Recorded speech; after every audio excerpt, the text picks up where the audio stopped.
Parágrafo único.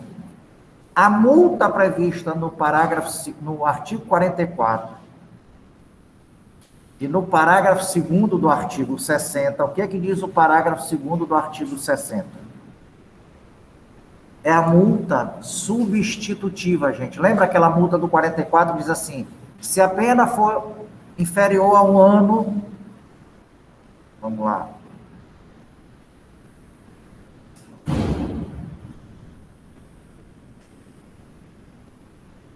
Parágrafo 2º do 44.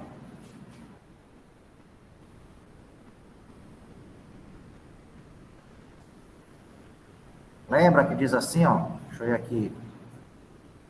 Parágrafo 2º do 44, que trata da substituição, né? Da restritiva, da privativa de liberdade por restritiva de direito. E no parágrafo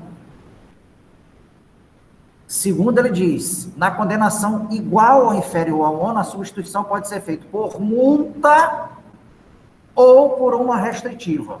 Maior que 1 ano, por uma restritiva e uma de multa, né, ou 2 restritivas. Essa multa aqui do 44, que ele fala lá no parágrafo 2º também do 60, né? O que diz no parágrafo 2º do artigo 60? O que diz logo o artigo 60 para a gente? No caput. Na fixação da pena de multa, o juiz deve atender principalmente a situação econômica do réu. Esse é o parâmetro, é a base que o juiz deve ter para aplicar a multa. Situação econômica. O cara pobrezinho, como a gente conversou, coloca no mínimo possível, né? Se o cara é rico, põe no máximo. 5 salários mínimos, ou chegando próximo. Essa situação econômica que vai fazer com que a gente veja o valor do dia multa, tá? E a multa, parágrafo 1º. A multa pode ser aumentada até o triplo, se o juiz considerar que, em virtude da situação econômica do réu, é ineficaz, embora aplicada ao máximo. Então, a gente pegou exatamente aqueles irmãos lá da JBS, Joésla e Joela, não sei o que, Batista, né? Os caras ricos pra caramba. Eita, rapaz. 5 salários mínimos o valor do dia multa. E multiplicado, sei lá, por 10 dia multa, vai dar 10 vezes 5 mil, né? Vai dar 50 mil reais a multa. Poxa, 50 mil reais para esse cara não é nada. E aí, no parágrafo 1º, ainda há a possibilidade de triplicar o valor dessa multa para o cara poder sentir na pele, tá? A multa normal. Aí, o parágrafo 2º, né? Assim como o 44, no parágrafo 2º, fala da substituição da privativa por multa, né? A possibilidade. Aqui, o parágrafo 2º do 60 diz: a pena privativa de liberdade não superior a 6 meses pode ser substituída pela de multa, observados os critérios dos incisos 2º, 3º do 44. Então, na verdade, o parágrafo 2º, ele chama essa multa que substitui, que fica no lugar da privativa, de multa substitutiva, tá? Multa substitutiva. Ele dá um nome especial. Ah, professor, é que eu tenho um cliente que o juiz condenou ele a 3 anos e na hora de substituir a pena dele por restritiva, como a pena é superior a 1 ano, lá no parágrafo 2º do 44, ele optou por aplicar uma restritiva do tipo prestação de serviço a comunidades e uma de multa. Essa multa é a multa substitutiva do parágrafo 2º do 60 que ele fala. Tá? Tranquilo? Perfeito? Então, pronto. Por isso que no parágrafo único do 58 ele diz: a multa do 44 e do parágrafo 2º do 60, ela é aplicada independentemente de combinação na parte especial. Porque a gente viu no caput que a multa vem junto com o tipo penal. Tá? Exemplo, 155 do Código Penal.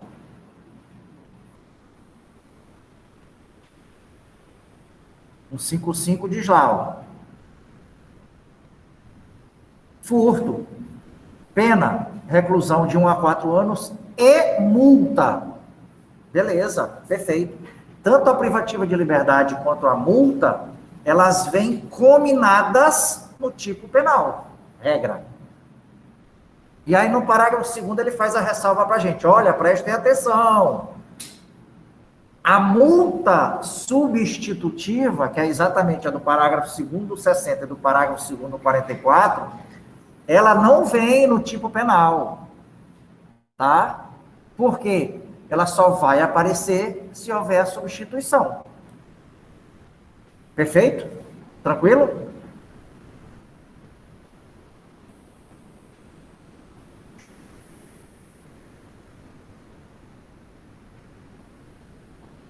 Maravilha. Então, a gente começa a falar agora da aplicação da pena. Perfeito? Gente, só rapidinho uma ressalva aqui com vocês e, ao mesmo tempo, um pedido de desculpas.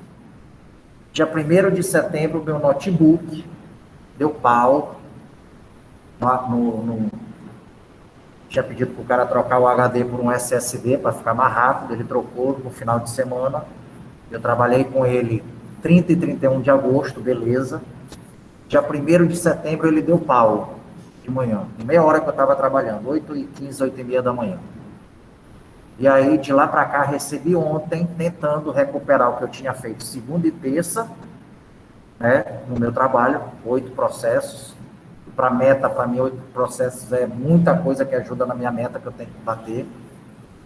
E eu fiquei o tempo todo correndo atrás de gente para ver se recuperava o SSD. Ao mesmo tempo, tentando antes ajeitar. Não consegui, levei para um cara tentar recuperar os dados, também não conseguiu. E aí levei de novo para a empresa lá poder pegar o meu HD antigo e jogar, copiar e colar num SSD novo que eu precisei comprar para o meu notebook, está em casa. E aí ontem eu recebi. Só que eu estou baixando meus programas de novo, já estou com o meu backup dos meus arquivos, das minhas aulas, né? E aí eu vou poder, hoje à noite, se Deus quiser, ou pelo menos esses dias, já lançar tudo na plataforma, as aulas, o roteiro de aula da gente, tudinho, bonitinho, lançar inclusive a atividade para vocês. Vou deixar essa atividade lançada até na sexta-feira, antes do começo das provas, que começam no dia 4, né? As provas. Então, dia 3 é domingo, dia 2 é sábado, a atividade vai ficar para vocês fazerem até dia 1º de outubro, que é sexta-feira. Lembrem-se de lançar na plataforma, por favor. Que aí vocês lançam até sexta, no final de semana eu corrijo. Vão fazendo as provas de vocês, a prova, no meu caso a minha, e aí vai fazendo também de um jeito de logo corrigindo, tá? Para já adiantar serviço, para adiantar tudo. Tá bom? Perfeito? Tá? 1000 perdões por esse atrapalho, praticamente não tem nada lançado, mas eu vou me virar hoje nos 30 para poder fazer isso, tá?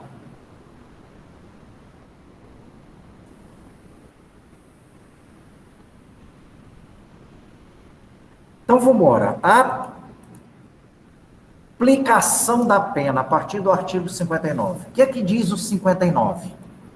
O juiz, para mim, isso aqui é o pulmão do direito penal, que é a hora que tu vais aplicar a pena para o condenado, né? Obviamente que a gente não pode desprezar o restante, mas isso aqui é importantíssimo, é o jeito, como tu vais aplicar a pena para o cara, né? Não é uma coisa maluca. Ah, vou dar 6 anos para ele. De onde tu tiraste isso? Né? A gente tem que seguir um caminho, aqui está o caminho das pedras.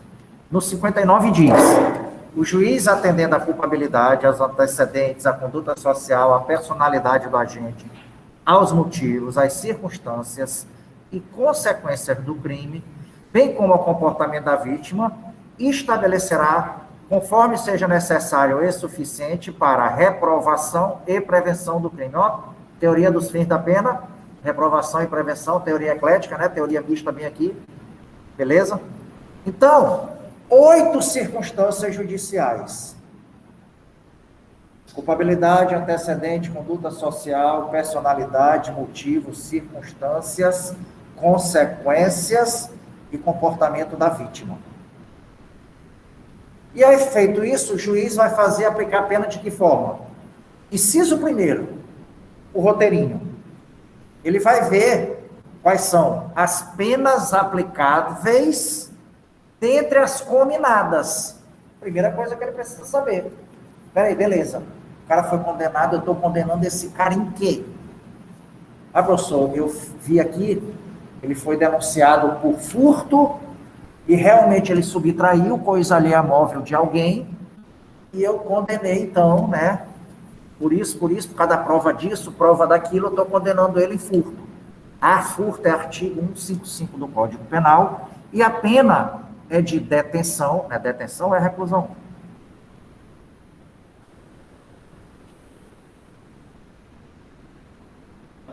Reclusão de 1 a 4 anos e multa, né?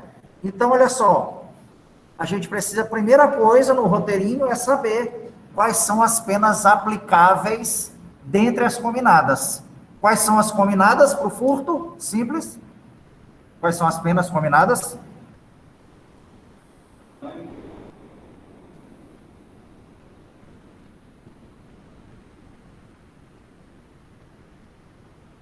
Reclusão é pena? Reclusão é tipo de uma pena. Gente, só tem 3 espécies, 3 tipos de pena no nosso ordenamento. Privativa de liberdade, restritiva de direito e multa.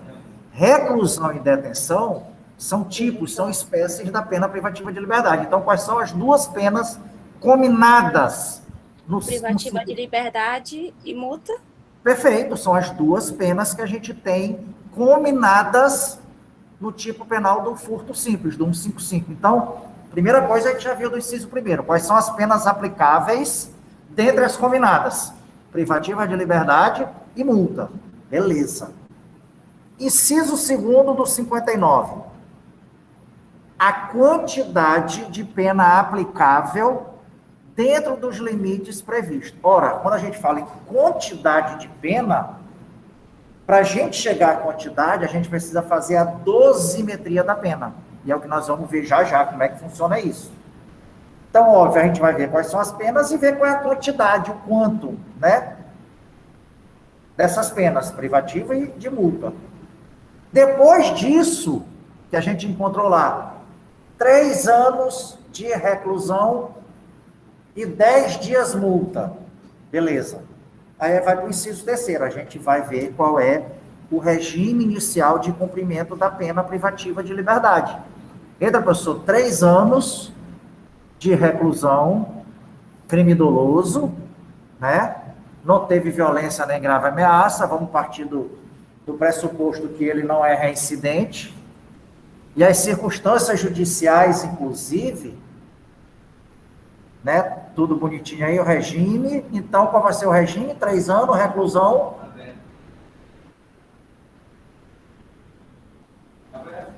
Sem ser aberto, claro. Até 4 anos é o regime aberto. Não é reincidente, maravilha. Fechou. Então, a gente já viu que a privativa de liberdade e multa, aplicamos, né? Fizemos a dosimetria, chegamos a 3 anos de reclusão e 10 dias multa, e o regime inicial de cumprimento é o aberto. De acordo com a linha C do artigo 33, parágrafo 2º, se eu não me engano. Maravilha. E no inciso 4º ele diz: a substituição da pena privativa de liberdade por outra espécie de pena se cabível. Então, depois de ter feito tudo isso, a gente vai lá para o artigo 44. Professor, será que dá para substituir essa pena de 3 anos de reclusão por restritivas? Vamos. 44. 3 anos de reclusão, sem violência ou grave ameaça, não é reincidente. E as circunstâncias judiciais a gente também já tinha analisado, eu vou dizer por que depois. Então, dá para substituir, beleza, vamos substituir. Professor, mas ele pegou 6 anos de reclusão. 6 anos de reclusão, crime doloso, aí não dá mais para substituir, beleza. Maravilha, então, esse é o roteirinho para a gente aplicar a pena para o cidadão. Ver quais são as penas aplicáveis, fazer a dosimetria da pena, o regime inicial de cumprimento de pena, e depois ver se substitui ou não. Aqui, apesar de não falar de um outro instituto, mas eu adianto para vocês. É possível também que, caso não caiba a substituição, que ele pede aqui para a gente pode ver depois também se é possível suspender o cumprimento dessa pena, que é exatamente a suspensão condicional da pena. É o sursi da pena, que a gente vai ver lá na frente. É possível também, depois que a gente fecha tudinho, ver se dá para substituir ou ver se dá para suspender o cumprimento da pena. Tá bom? Maravilha. Então, pronto. O 60, o parágrafo 1º e o parágrafo 2º a gente já conversou, os critérios especiais da pena de multa, né? Inclusive, se é aumentado até o triplo, quando a gente já alcança, né? Já coloca no máximo. E aí a gente começa a falar lá no 68, vamos passar para o 68 direto, tá bom? O 68,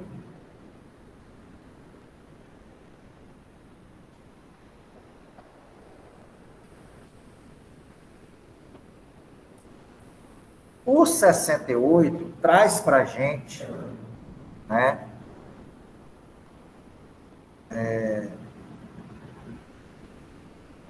Como é que a gente vai fazer essa dosimetria, que está lá no inciso 2º do 59. Só que a gente estuda agora, fala agora, sobre os sistemas de determinação da pena. Sistemas de determinação da pena.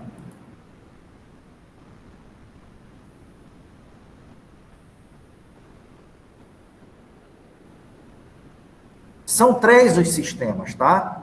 Eu vou falar de cada um deles. Vou dizer os 3 agora e falo de cada um deles. São 3. Sistema da absoluta determinação, né? Determinação da pena.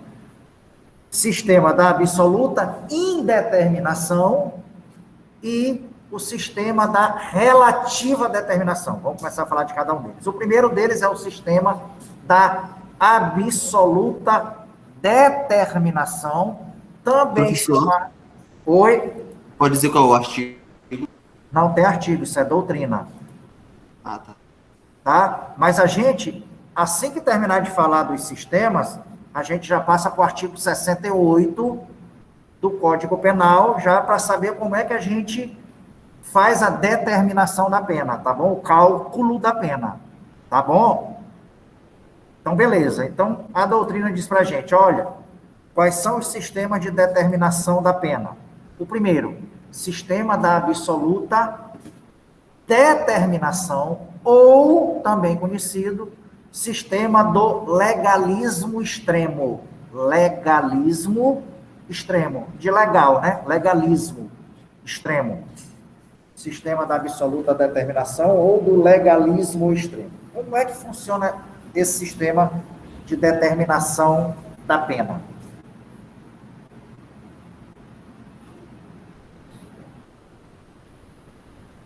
A espécie de pena e a medida a ser aplicada, elas já vinham previamente, já vem previamente fixada na lei. O juiz simplesmente vai pegar o caso concreto, ver onde ele se enquadra na lei e aplicar. Pronto, acabou. Por isso, sistema da absoluta determinação. Tá bom? Maravilha? No Código Criminal do Império, Código da Gente, 1830, como era que funcionava? Vinha o crime determinado, lá o crime de ameaça, por exemplo, e ele dizia assim, pena,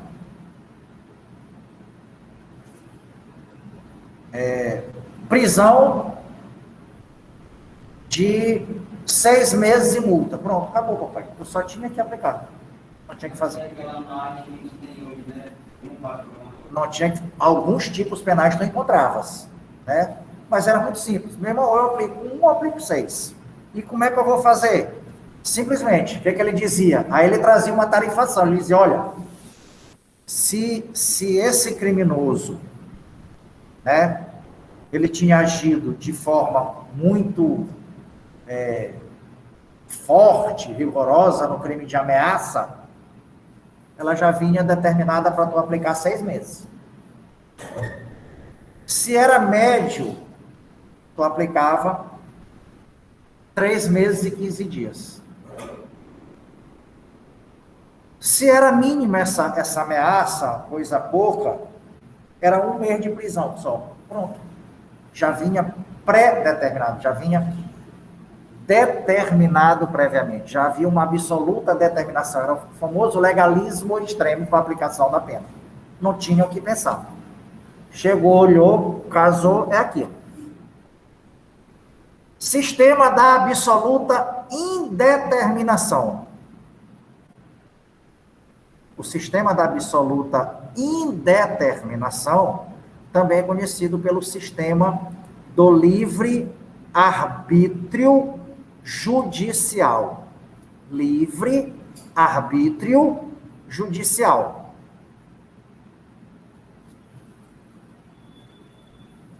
Esse, olha só, pelo nome a gente já vê como é que é essa loucura, né? Absoluta indeterminação. Nesse, a pena, ela não vinha combinada com o tipo penal.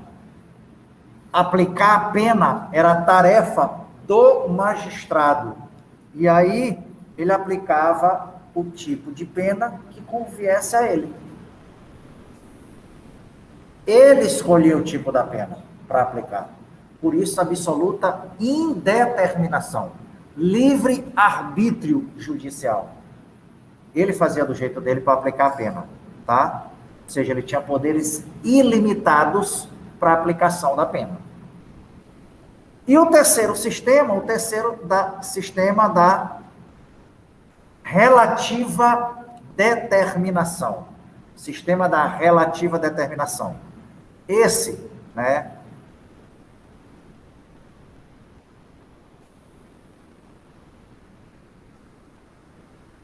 É o sistema que é adotado hoje no nosso ordenamento jurídico. Ele passa...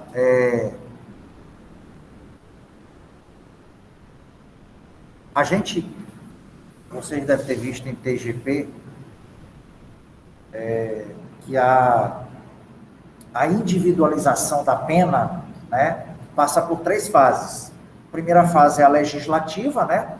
O legislador diz lá, o tipo penal é esse e a pena é essa. Tipo penal criado a partir de agora, jogar a pedra na lua. Pena. Ou não? Pena.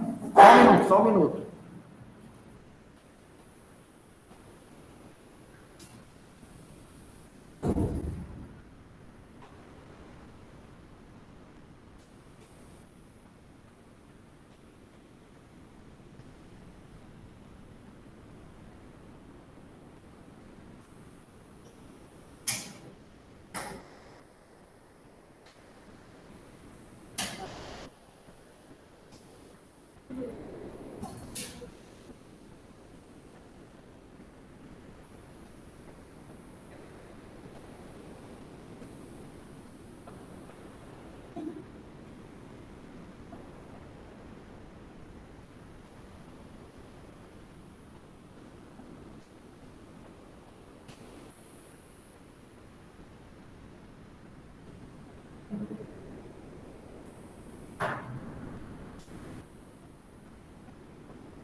Voltei.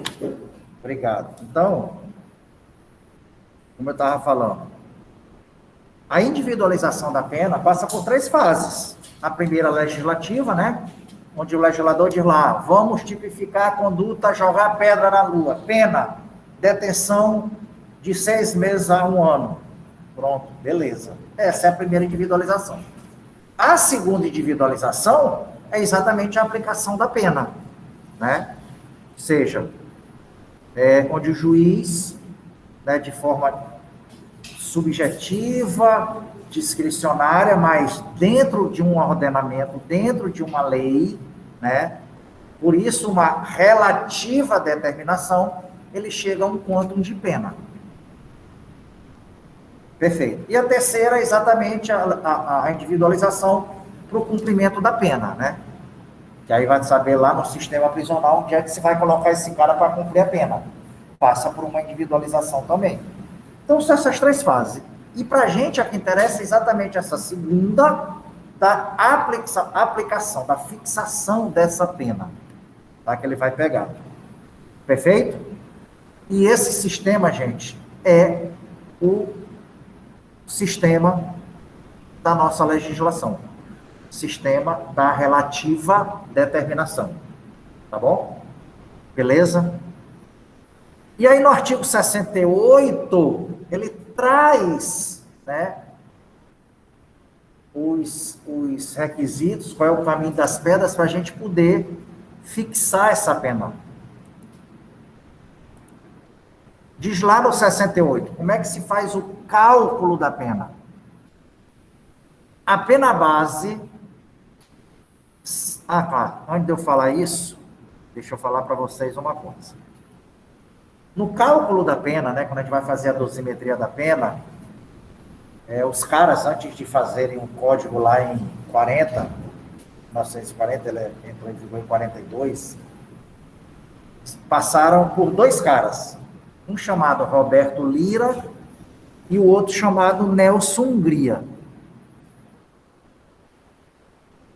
Roberto Lira diz que o nosso sistema, né, de dosimetria da pena, de cálculo da pena, é o sistema bifásico.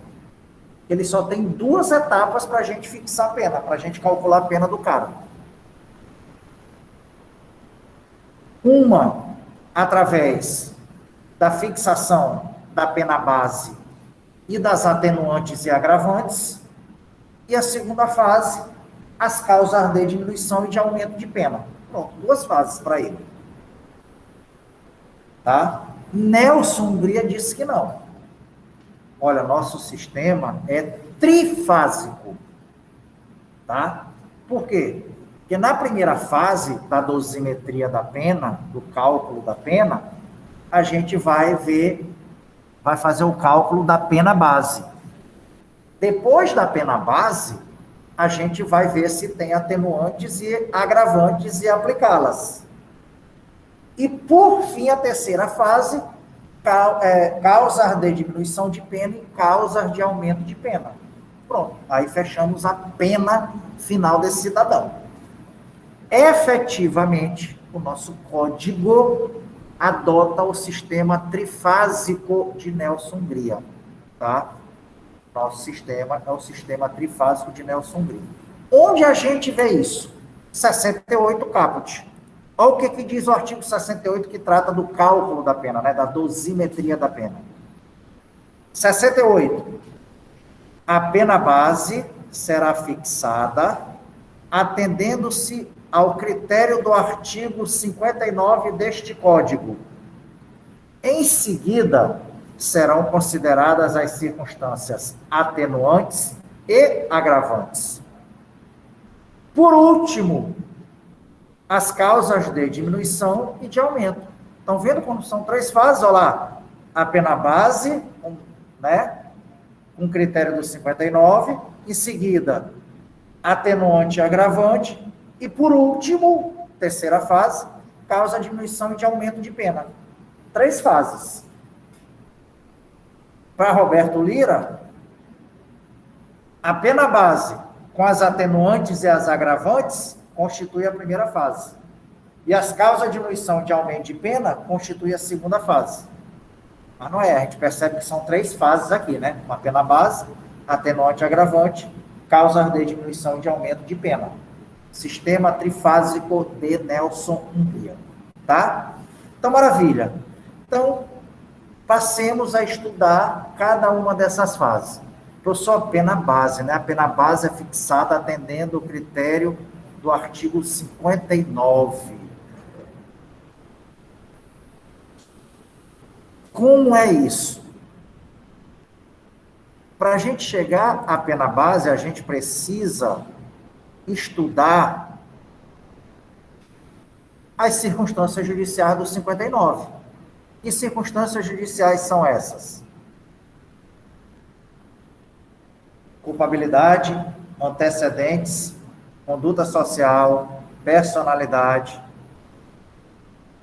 motivos do crime, circunstâncias do crime, consequências do crime e comportamento da vítima. Vamos estudar cada uma dessas circunstâncias judiciais para a gente poder chegar ao quantum, né? A uma quantidade de pena base, que é a primeira fase. Beleza, então vamos agora ver o que é essa tal de culpabilidade. Lá do 59, o que é culpabilidade?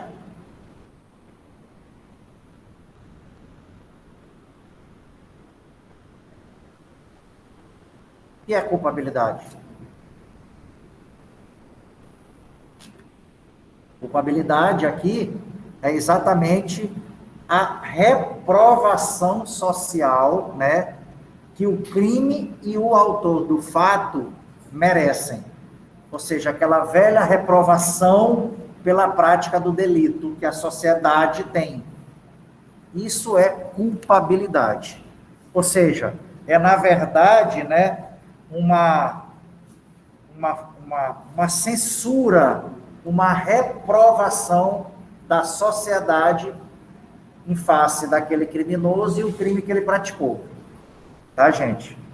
Ou seja, porra, para que esse cara fez isso? Esse crime, pelo amor de Deus, não tinha necessidade de fazer isso. Isso traz uma repulsa, né? Uma repugnância para a sociedade.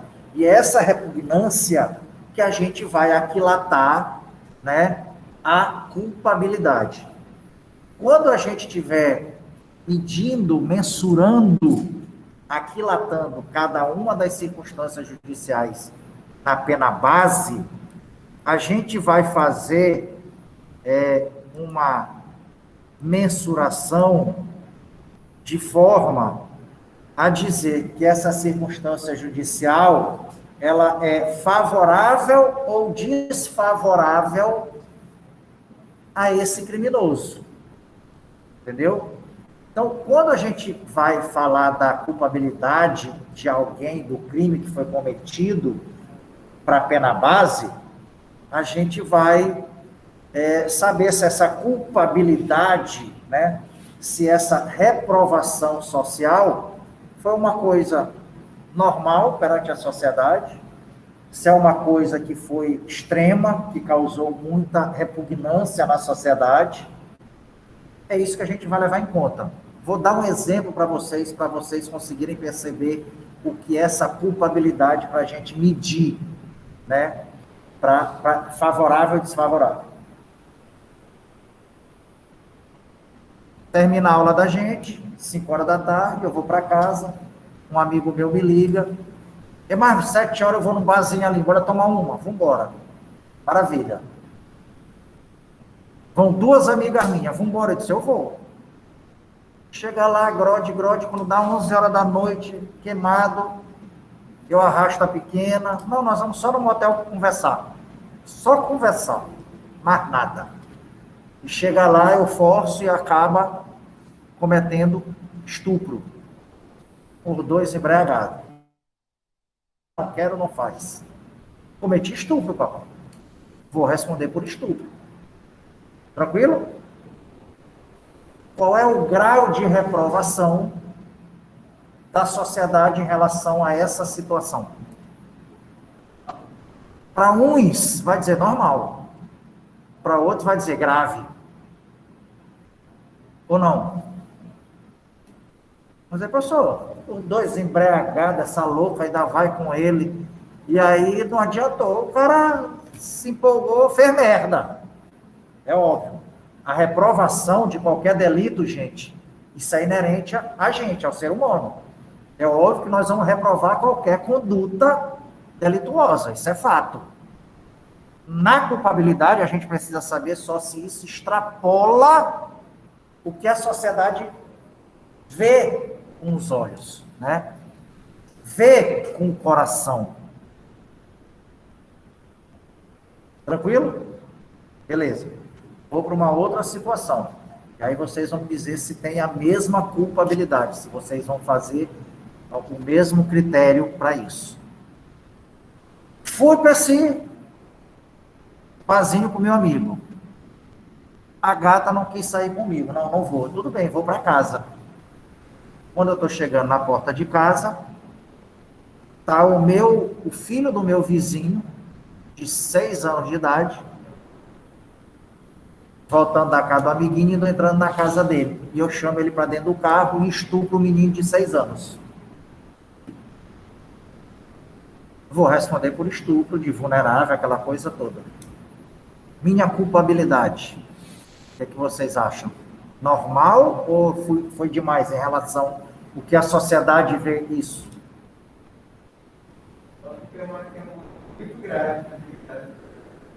Conseguiram perceber a diferença da culpabilidade do estupro lá com a mulher bêbada e do estupro com um menino de 6 anos de idade? Conseguem perceber que a culpabilidade varia nessa hora, né? Da gente ter a noção do que a sociedade pensa em relação a isso? Conseguiram visualizar a culpabilidade? Então, é dessa forma que a gente precisa analisar a culpabilidade como circunstância judicial para a pena base. Professor, isso aí a sociedade vê como coisa normal, então era até previsível que isso acontecesse. Mas ele vai ter que responder pelo crime de estupro lá com a menina. Não interessa. Perfeito. Agora, o cara com um menino de 6 anos de idade, cara bêbado, safado, miserável, ninguém diz logo isso. Tem que matar um vagabundo desse. Ou não? A sociedade cai matando, né? Então, é essa aquilatação que a gente precisa fazer. A culpabilidade, para o primeiro exemplo, normal, e a culpabilidade, para o segundo exemplo, grave. Além do normal, né, gente? Mas a culpabilidade tem os artigos, claro, né? Tem o normal e tem o vulnerável. Mas não vai estar tipificado. Não. Tipificar é uma coisa, para ver qual é a pena. Não, por exemplo, o da menina, eu vou para o estupro do 213 caput. Tranquilo. Para o menor de idade, 14, é de vulnerável. Aí varia a pena, varia outras circunstâncias. Agora, a culpabilidade, para poder chegar à pena, eu preciso analisar essa reprovação social. Porque na hora que chega o caso para o magistrado, que veio a denúncia vai dizer, olha, estupro de vulnerável. Beleza, estupro de vulnerável, quanto era a idade da criança? 7? Ixi, então realmente estupro de vulnerável. Tem prova, condena o estupro de vulnerável. Culpabilidade, para eu começar a fazer a dosimetria da pena. Com a pena base, que é a primeira fase, precisa analisar a culpabilidade. O que é que a sociedade acha disso? Um absurdo. Algo que vai além do normal, né? Então, culpabilidade, né? A gente já vai dizer que é desfavorável a esse condenado, né? Que é negativa essa circunstância judicial para esse condenado. Já é negativa, é desfavorável, tá? A gente sempre vai fazer de forma positiva ou negativa, favorável ou desfavorável, para no final a gente ver como é que faz esse cálculo da pena base. Conseguiu, beleza? Depois da culpabilidade, vem os antecedentes. Os antecedentes criminais, né? O que é antecedente? Antecedente é tudo que aconteceu na vida penal desse cara, né? Tudo que aconteceu no campo penal antes ao cometimento do delito. Se ele já respondeu o processo, se não respondeu, se foi condenado, se não foi. E aí existem duas posições doutrinárias em relação aos antecedentes criminais, né? A primeira corrente, que é minoritária, tá? Diz que qualquer coisa relacionada à seara penal desse condenado, isso tudo é mau antecedente. Professor, esse cara tem um inquérito policial, ele tem maus antecedentes, se eu me filiar a essa corrente, tem maus antecedentes, que ele responde a um inquérito policial. No final, ele não seria culpado. Não tem nem ação ainda, só tem um inquérito. Professor, mas no meu caso é pior ali, porque meu cliente não teve nem inquérito, só foi um registro de ocorrência contra ele. Foi só um BO que fizeram contra o cara. Não tem nem inquérito, muito menos ação penal. E aí? Ele possui maus antecedentes. Ou tu não tens antecedentes criminais, ou tu tens antecedentes criminais. Ou tu tem bons antecedentes, ou tu tem maus antecedentes. Para essa primeira corrente, que é minoritária, qualquer coisa na seara penal do cara, ele tem maus antecedentes. Tá, gente? Perfeito? Professor, eu conheço um cara, inclusive, que ele responde uma ação penal, mas ele foi absolvido, o juiz sentenciou absolvendo. Só que o Ministério Público recorreu. Não interessa, papai. Tem ação penal, esse cara não é boa peça. É o que o pessoal dessa corrente imagina. A segunda corrente, majoritária, né? Obviamente, esmagadora. Só vai se considerar maus antecedentes se houver uma condenação transitada em julgado. Isso porque, inclusive, decorre da própria Constituição, né? Ninguém pode ser considerado culpado, não é isso? Antes de uma sentença penal condenatória transitada em julgado. Tá? É o que a corrente foi. Mas, por exemplo, o cara, ele, vamos dizer assim, todo mundo sabe que ele rouba, mas ninguém nunca processou ele por assalto assim na cidade. Aí, quando ele for pego flagrante, ele vê que o juiz falou que ele tem vários boletins de ocorrência em face dele, ele pode sim aplicar essa área, mas que ele não tenha sido processado no final das contas, né? Se tu te filiares à corrente minoritária de que qualquer coisa na vida penal, na seara penal desse cara, tu considera maus antecedentes, pode, sem problema algum. Tá? Só tem um detalhe. Súmula 444 do STJ. O que diz a súmula? É vedada a utilização de inquéritos policiais e ações penais em curso para agravar a pena base. Sacou?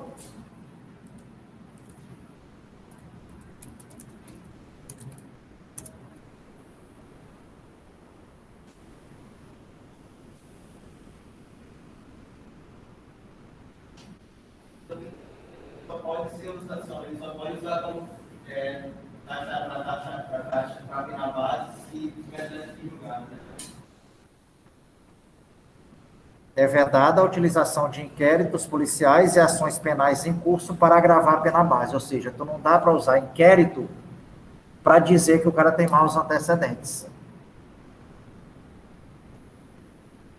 Ou para uma outra situação também, ele fala de forma genérica. Agravar a pena base. Ele não fala que é para usar como antecedentes. É agravar a pena base. Já já eu digo por quê.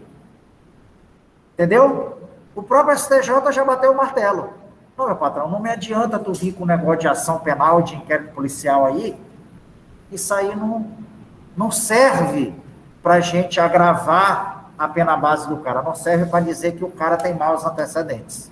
É mais um critério objetivo isso aqui, né? Pronto, o STJ bateu o martelo. Se tu, juiz, considerar maus antecedentes o cara que tem vários BO de furto,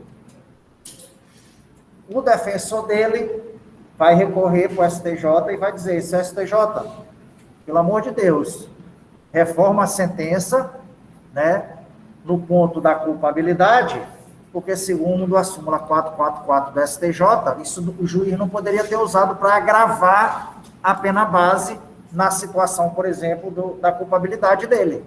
Súmula 444 do STJ é verdade. Inclusive, nós sumulamos isso. Então, eu não posso dizer que ele tem maus antecedentes, eu vou ter que dizer que ele tem bons antecedentes. Gente, por quê? Toda e qualquer decisão judicial é fundamentada, não esqueçam.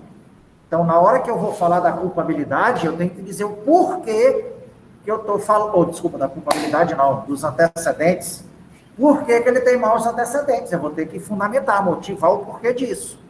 E essa motivação, o STJ vai ver, disse, não, rapaz, ele motivou, fundamentou exatamente em BO que ele tem, inquérito policial em andamento, ação penal em andamento. Não, papai, a gente não aceita isso. Pode dizer que ele tem bons antecedentes, vamos refazer a pena dele. Tá bom? Tá já acabando aqui a chamada online, eu já passo.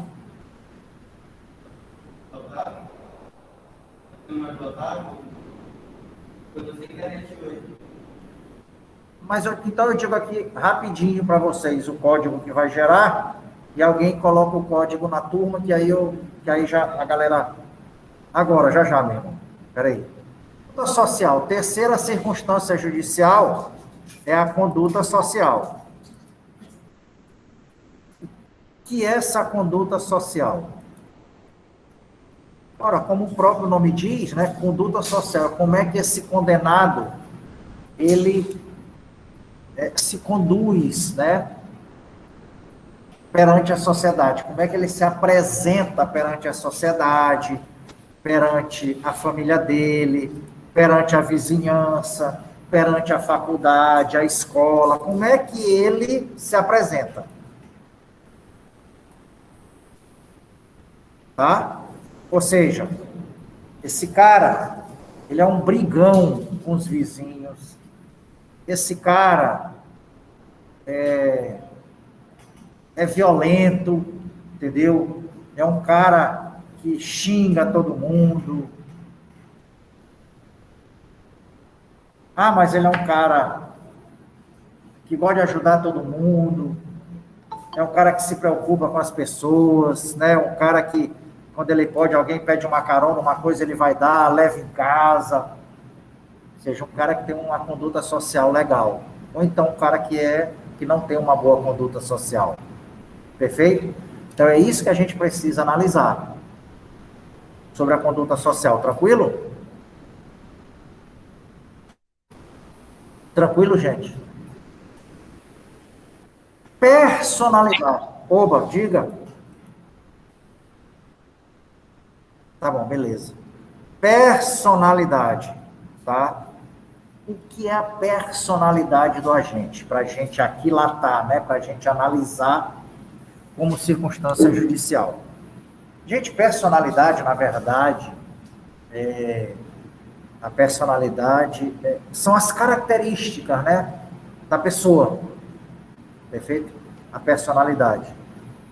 E essas características, uma parte é herdada, né, e uma parte é adquirida durante a vida dele. Segundo a psicologia, né? Quem sou eu? Estou só repetindo o que é para a psicologia de uma forma bem genérica, né? Então, personalidade é isso, é característica dessa pessoa. Se ela é agressiva, se ela é preguiçosa, se ela é fria, se ela é emotiva, se ela é passional, se ela é boa, má, alegre, triste, né? Solidária, honesta, desonesta, tudo isso é a personalidade da pessoa. Então é isso que a gente vai analisar quando tratar da circunstância judicial da personalidade.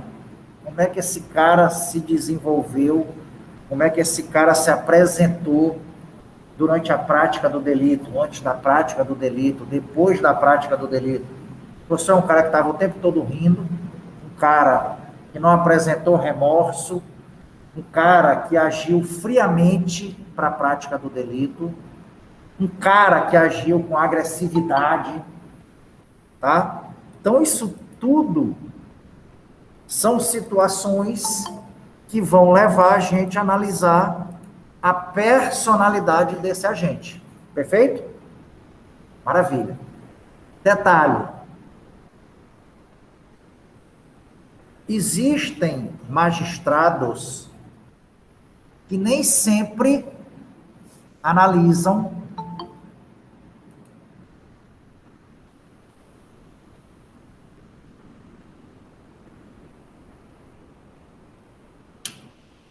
a personalidade do agente. Por quê? Porque tem juiz que acha que devia ter sido feito um laudo psicológico desse cara e esse laudo psicológico vir para dentro dos autos para ele poder aquilatar, para ele poder analisar, né, essa personalidade. Que ele diz o seguinte, olha, só quem analisa a personalidade da pessoa é psicólogo. Eu não sou psicólogo, eu sou juiz de direito. Então, eu não vou analisar a personalidade, porque não tem elementos para eu aferir essa personalidade. Beleza. A partir do momento que o magistrado deixa de analisar a personalidade, quando a gente fizer essa análise, a gente não vai poder colocar essa personalidade como uma personalidade negativa para ele, que a gente não pode fazer algo para piorar a situação do réu, perfeito? Não é isso? Ixi, o juiz não analisou a personalidade, que ele achou que não tinha um laudo aqui psicológico nos autos. Beleza, então quando ele fizer a dosimetria, ele começar pela primeira fase, ele vai ter que levar em consideração a personalidade favorável ao meu cliente, positiva para o meu cliente. Tá bom? Personalidade. Motivos do crime. Quais são os motivos? Motivo do crime, gente, ele pode ser mais repugnante, menos repugnante, consciente ou inconsciente. Motivo da prática de um delito. Qual foi o motivo? Raiva, vingança, dinheiro, o que mais?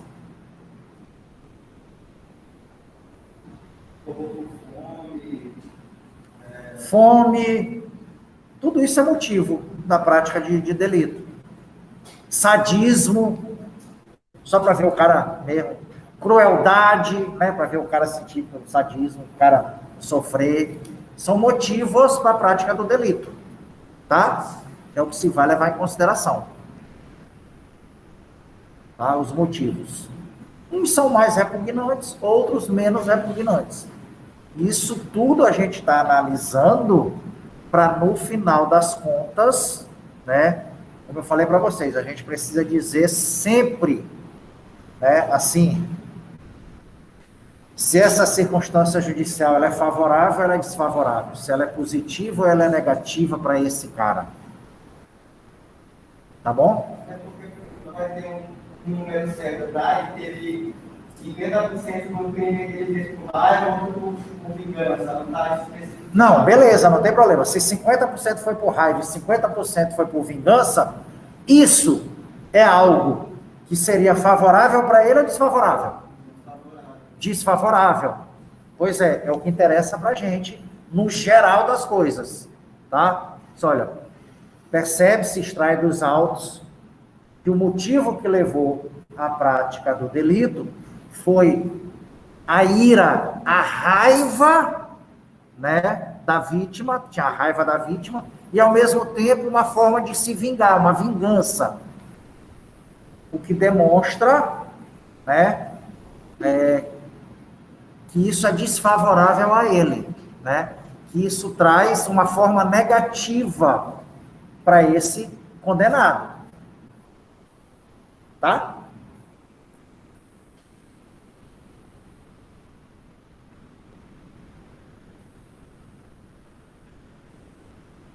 Motivos, circunstâncias do crime, né? Já vimos culpabilidade, antecedente, conduta social, personalidade, motivos, circunstâncias agora. O que são as circunstâncias que a gente tem que aferir para a pena base? Quando a gente fala das circunstâncias, né, são as circunstâncias em que foi praticado o crime. Circunstâncias em que foi praticado o crime.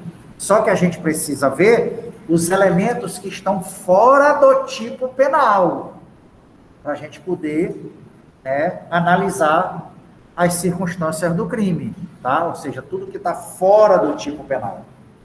E se já está no tipo penal, não adianta.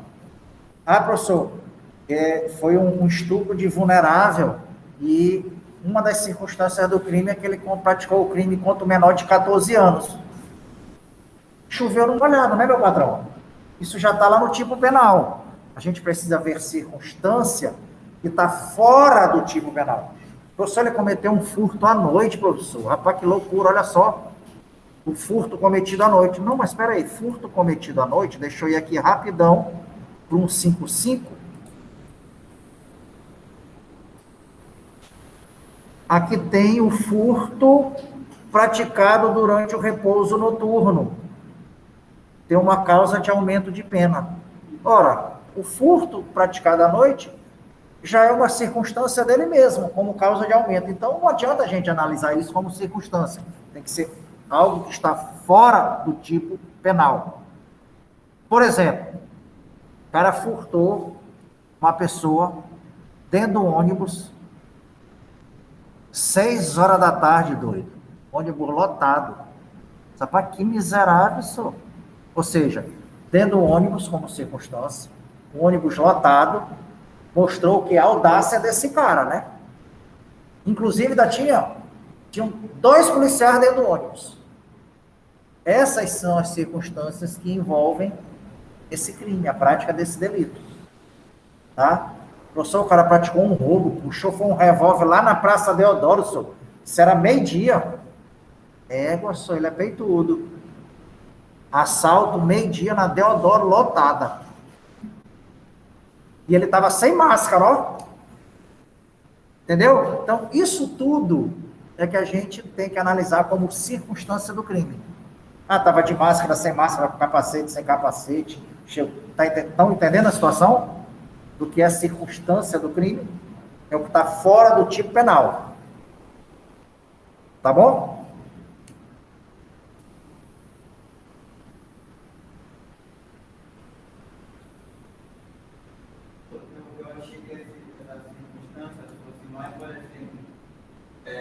Um crime que eu cometi, por exemplo, nos morros e tal, de alguém que não tem, conhecimento de educação básica, algo do tipo, e alguém que é super rico, que mesmo tendo todos os requisitos de educação, comete aquele tipo de crime. Ah, eu pratiquei um crime. O crime que eu costumo praticar, eu pratiquei com uma pessoa sem instrução e uma pessoa com mais instrução, com bastante instrução. Isso tudo é circunstância. Isso tudo está fora do tipo penal. Ou seja, a facilidade que eu tive de enganar alguém com baixa instrução e a facilidade ou não que eu tive para enganar, para praticar o crime com alguém com instrução, ou maior instrução. Vale também a circunstância que está fora do tipo penal. Aí eu cometi um crime no lugar ermo, no lugar afastado, né, num lugar escuro. Tudo isso a gente leva em consideração como circunstâncias do crime. Tá bom, gente? Depois das circunstâncias, a gente tem as consequências do crime. Ora, consequências, né? Ou seja, o mal causado pela prática do delito. Obviamente que, mais uma vez, essas consequências, elas devem ir além do que está no tipo penal. Professor, foi um crime de furto, e eu botei como consequência do furto a perda do celular, que o cara perdeu o celular, né? Que foi furtado. Ora, gente, qual é a consequência do furto? É tu perder a tua coisa, a tua reis, né? O teu objeto. Isso é consequência lógica. Isso faz parte do tipo penal. Então, não serve como consequência do crime. Tem que ser algo que também vá além, tá? Professor, o detalhe é que para desse assalto aí que o cara levou o celular era novinho o celular, dividido de 24 vezes, não tinha pago nem a primeira parcela do cartão, na porta de casa, circunstância, e essa pessoa ficou desesperada. Ela não quer mais nem sair de casa, está com síndrome do pânico, está fazendo, inclusive, tratamento psicológico, sei lá, psiquiátrico. Essas são as consequências que extrapolam, que vão além do tipo penal. Conseguiram entender as consequências? Professor, o cara deu uma facada no outro e teve como consequência do crime uma lesão à integridade física da vítima. Isso é consequência lógica do crime de lesão corporal. Lesão à integridade física. Então, não é consequência do crime para a circunstância judicial da pena base. Tá? Estão entendendo, né? É exatamente o cara ter gasto um dinheiro no hospital para dar ponto no corte, o cara ter que ficar traumatizado para sair de casa, né? O cara matou um pai de família. Pô, as consequências para a família, esse pai, esse homem, ele era o arrimo de família, era quem sustentava a família, era a base da família. Inclusive, a mãe dele morava com ele, porque o pai já era falecido. Olha as consequências nefastas, né, da prática desse homicídio contra esse homem. Essas são as consequências do crime, que a gente vai analisar aqui nas circunstâncias judiciais do 59, tá bom? E, por fim, o comportamento da vítima. Comportamento da vítima, né? São pessoas que, entre aspas, viu, gente? Pessoas que dão causa, né? Que são, entre aspas, colaboradoras para a prática do ato criminoso, né? Aquela história do cara ter uma personalidade insuportável, aquelas pessoas criadoras de caso, né? Chata, antipática, irritante, que uma hora tu não aguenta, tu dá uma porrada nele, lesão corporal. Ou seja, o comportamento dessa vítima, né, contribuiu para que eu desse uma porrada nela e causasse lesão corporal. Perfeito? Passo todo dia debaixo da janela do cara e fica, é corno. Até que um dia ele fica injuriado, joga lá de cima uma pedra, bate na minha cabeça, quebra minha cabeça. Ele praticou lesão corporal. Só que na hora da dosimetria da pena dele, quando o juiz começar a fazer a dosimetria, que for a primeira fase, e chegar no comportamento da vítima, ele vai ver que a vítima, entre aspas, deu causa para a prática da lesão corporal. E se tem nos autos a comprovação de que essa vítima deu causa à prática do delito, essa circunstância, obviamente, vai ser desfavorável, né? Vai ser favorável, na verdade, para o condenado. Olha, eu fiz, mas ela que deu causa. O comportamento da vítima fez com que eu praticasse o delito. Pô, então isso aí não é de todo ruim, não é ruim para ti, isso é favorável para ti. Isso a gente vai ver que é uma coisa positiva para o teu lado. Porque o cara que encheu o teu saco, pô. E aí tu jogaste a pedra na cabeça dele e causou lesão corporal. Estão entendendo? Isso precisa estar nos autos sobre o comportamento da vítima. Se não tem nada nos autos sobre o comportamento da vítima, em regra, essa circunstância judicial é favorável para o condenado. O professor não fala em momento nenhum nos autos, eu já li tudo.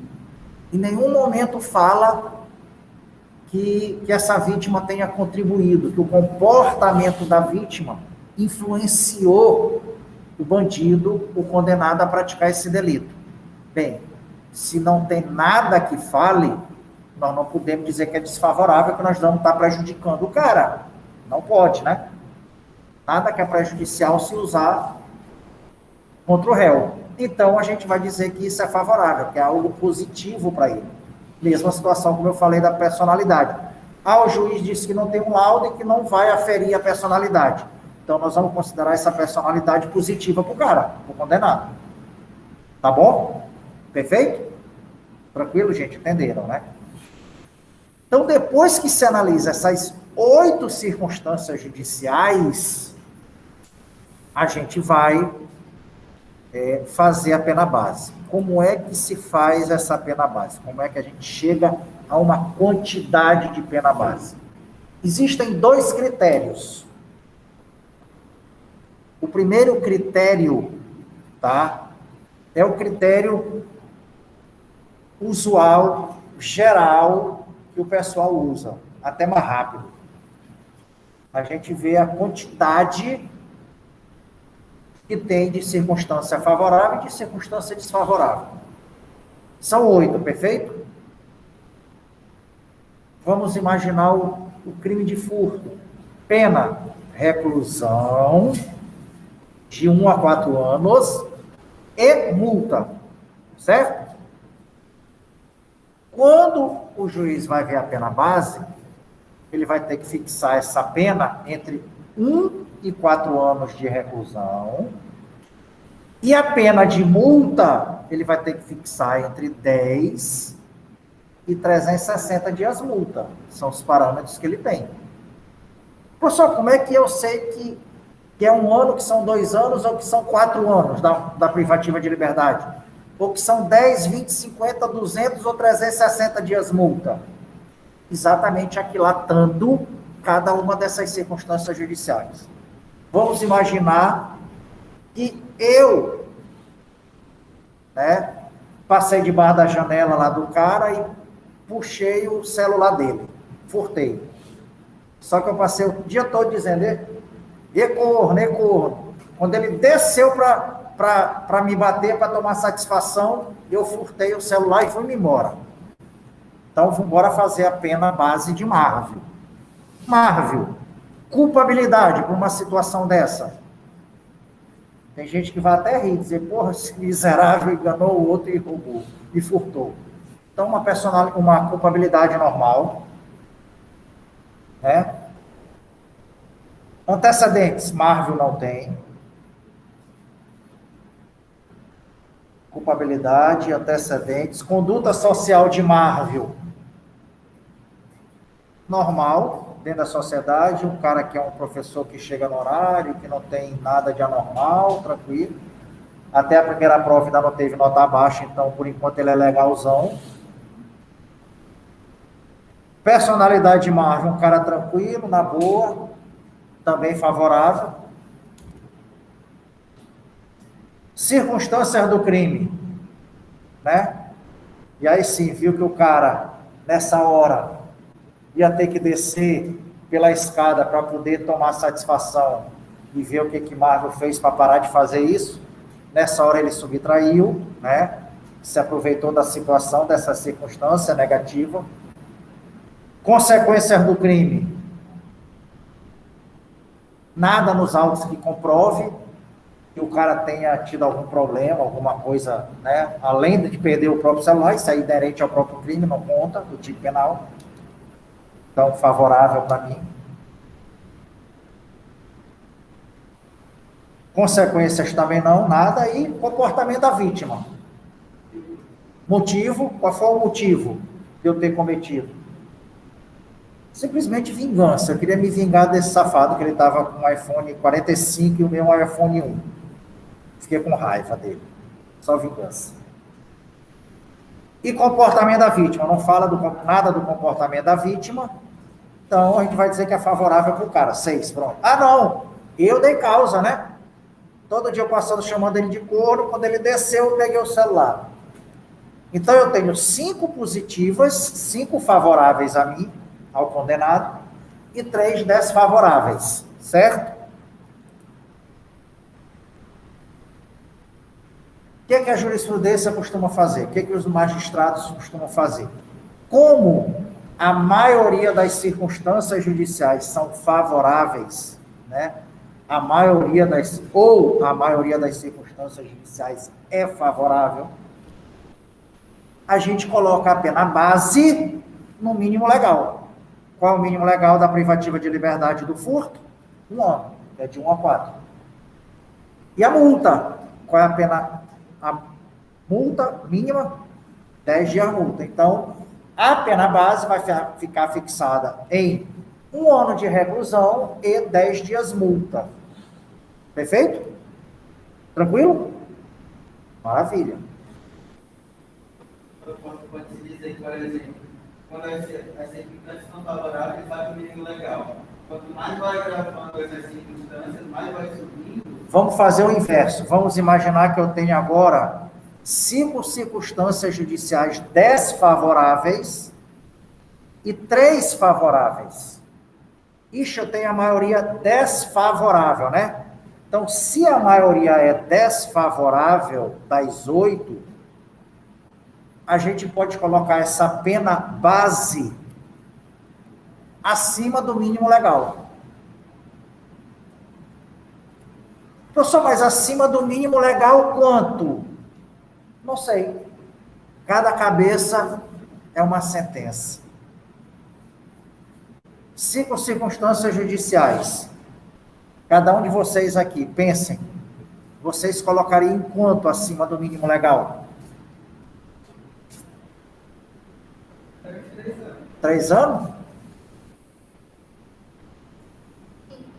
5 não pode, é de 1 a 4.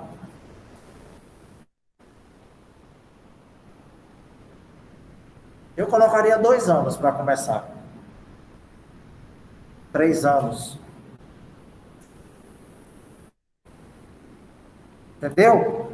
Aí vai ficar na subjetividade do magistrado. Maioria favorável, põe no mínimo legal. Maioria desfavorável, põe acima do mínimo legal. Perfeitamente, meu padrão. Coloca acima do mínimo legal. Tranquilo? Professor, e se for a mesma quantidade de favorável e desfavorável? 4 a 4, coloca no mínimo ou coloca acima do mínimo? Ora, se está tudo igual, nós não vamos piorar a situação do cara, né? Coloca no mínimo legal. É assim que os magistrados fazem. Então, mesmo número de circunstâncias judiciais favoráveis e desfavoráveis, e mais favoráveis do que desfavoráveis, coloca no mínimo legal. E só vai colocar acima do mínimo legal se a maioria for desfavorável. Fechou? Gente, inclusive, eu vou postar na plataforma 2 vídeos do YouTube que eu encontrei, bem simples, são acho que 8, 10 minutos, cada um 12 minutos, sei lá. Um que traz a teoria e o outro traz um exemplo prático de como é que se faz a dosimetria da pena, para vocês fixarem isso melhor. Na hora que vocês olharem, vocês vão lembrar disso aqui. Tá bom? Perfeito? Tranquilo? Agora é o intervalo, eu dou 5 minutinhos, tomo uma água e a gente volta.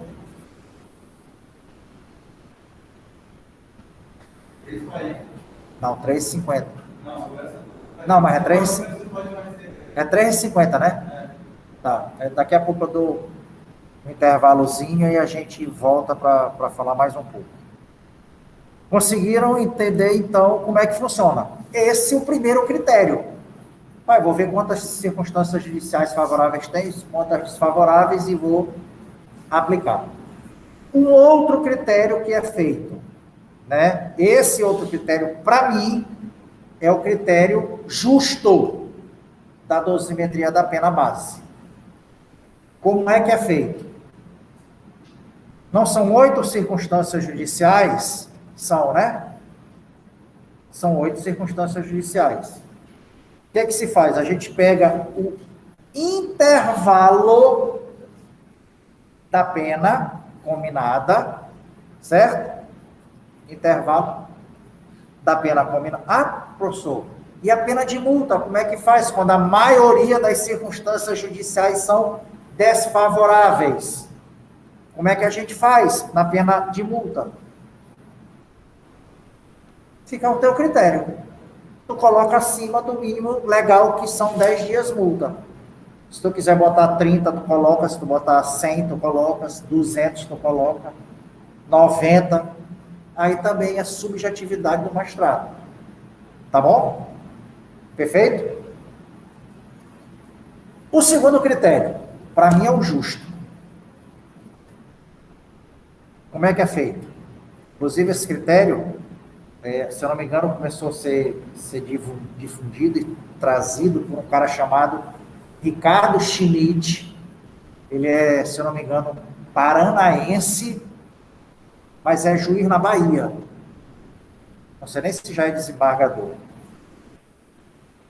O que é que ele faz na dosimetria da pena? São 8 circunstâncias judiciais. Ele pega o intervalo da pena, mínima e máxima, combinada, e divide por 8. Vamos imaginar o estupro. O estupro, a pena, acho que é de 4 a 10, é isso? Nem sei. Qual é o artigo? 213. 6 a 10 anos. 6 a 10, pronto, beleza. Vamos lá. Estupro é de 6 a 10. Então, qual é o intervalo entre a pena mínima e a pena máxima? 10 menos 6, 4 anos, né? Aí tu divides 4 anos por 8 circunstâncias judiciais. 4 anos dividido por 8 vai dar 6 meses para cada circunstância judicial, perfeito? Maravilha. E aí, para cada circunstância judicial desfavorável que esse condenado tiver, ele multiplica pelo valor de unitário da circunstância judicial e aumenta da pena mínima. Por exemplo, vamos para aquele mesmo exemplo que a gente deu, onde Marvel tem 5 circunstâncias judiciais favoráveis, certo? E 3 desfavoráveis. Pelo primeiro critério, pelo crime de estupro que eu pratiquei, qual vai ser a minha pena base? A pena varia de 6 a 10 anos. Pelo primeiro critério, pela maioria de favorável e desfavorável. Sendo maioria favorável, 5, qual vai ser minha pena base? Não. Não pode ser 2 anos e meio se varia de 6 a... Não. Não. Estou falando pelo primeiro critério. O primeiro critério é maioria favorável? É. Então, a pena base fica no mínimo legal. 6 anos. Não foi isso que a gente viu agora, gente? Maioria favorável, põe a pena no mínimo legal. Então, pelo primeiro critério, minha pena base é 6 anos. Já no segundo critério, de Ricardo Schmidt, eu tenho 3 circunstâncias desfavoráveis, né? E 5 favoráveis. O que é que Ricardo Schmidt diz? Como o intervalo de pena é de 4 anos, e cada circunstância judicial vale 6 meses, a gente multiplica 6 meses por 3 circunstâncias desfavoráveis, não é isso? Quanto é que vai dar? 1 ano e meio. Então, 1 ano e meio de desfavoráveis, que eu vou somar a pena mínima do meu tipo penal. Qual é a pena mínima? 6 com 1 ano e meio, 7 anos e meio, pelo segundo critério, é a minha pena base. Professor, mas tem a multa, vamos imaginar. Como é que a gente faz? Mesma coisa. Qual é o intervalo da pena de multa? 360 menos 10, 350. Divide 350 por 8. Deixa eu fazer aqui rapidão.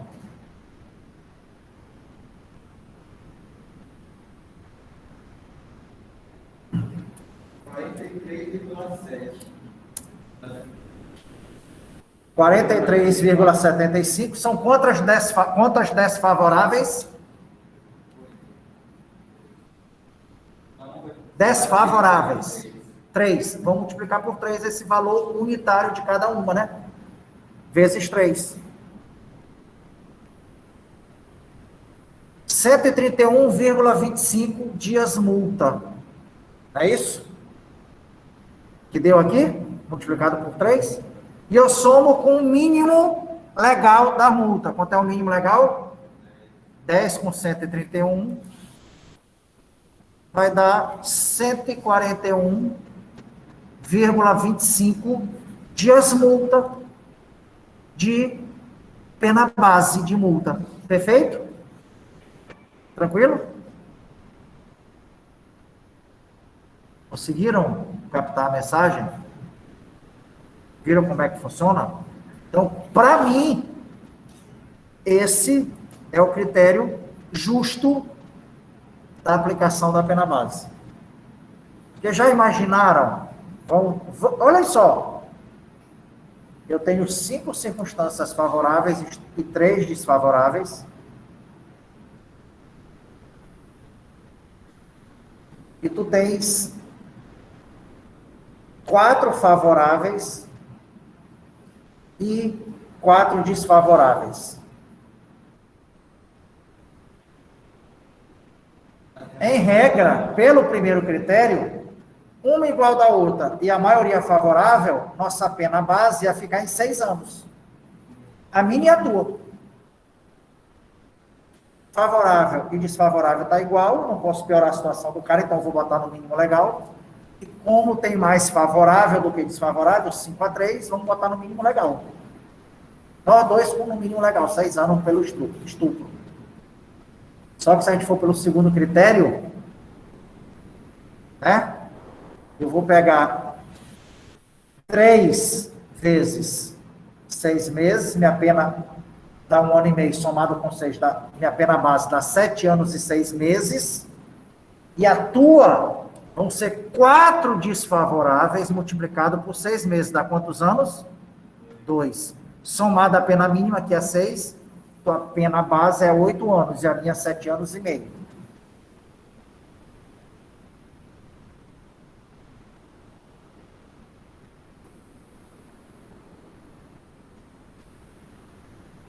Sacaram, né?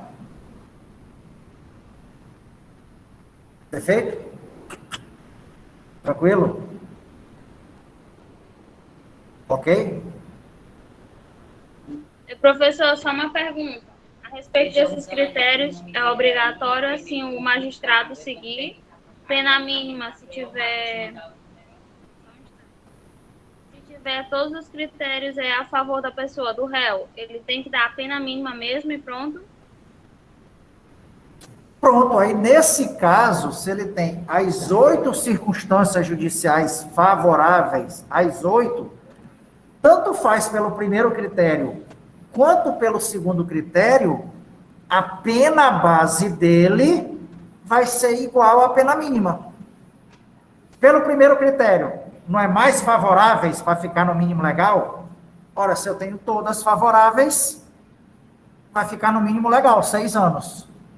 Beleza.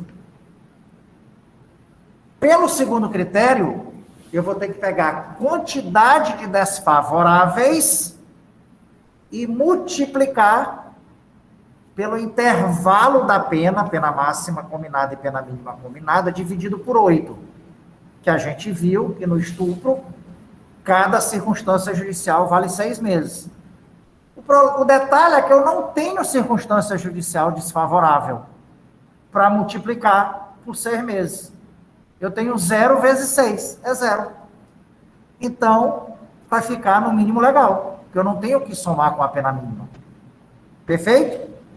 Consegui responder? Conseguiu, obrigada. Nada, tá? Simples. Agora, professor, eu tenho que usar o primeiro critério ou eu tenho que usar o segundo critério? Aí tu é juiz, tu é que vai escolher. Tu é que decide. Se for um cara que é primo de uma ex-gata tua que tu tá condenando, e ela vem com vale a pena ver de novo contigo, aí tu põe no mínimo legal, ajuda ela, né? Agora, se é para um cara que roubou, praticou o crime contra a tua ex-gata, tu arrebenta com ele, tu vai pelo critério de Ricardo Schmidt. Então, gente, tudo é subjetividade. Tudo é de acordo com o que o magistrado decidir. Agora, existem parâmetros e legalidade para isso. Se a pena é de 6 meses a 10, desculpa, de 6 a 10 anos, eu não posso colocar a pena base em 5 anos, porque tem um mínimo que são 6. Do jeito que eu não posso botar a pena base em 11 anos, que é no máximo 10, a pena base. A pena base fica entre esses intervalos, tá bom? Perfeito? Maravilha? Sendo assim, eu vou dar um intervalo de 5 minutinhos e já volto para a gente começar a falar da segunda fase. Bora continuar.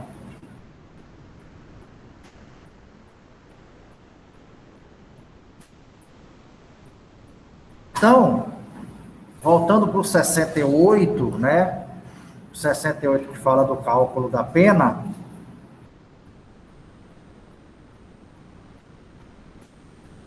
Ele já diz: a pena base fixada de acordo com o caput do lado 59, das circunstâncias judiciais, essa é a primeira fase, é a pena base. Depois que a gente já tem a quantidade da pena base, a gente vai, em seguida, serão consideradas as circunstâncias atenuantes e agravantes. Professor, onde estão essas circunstâncias atenuantes e agravantes?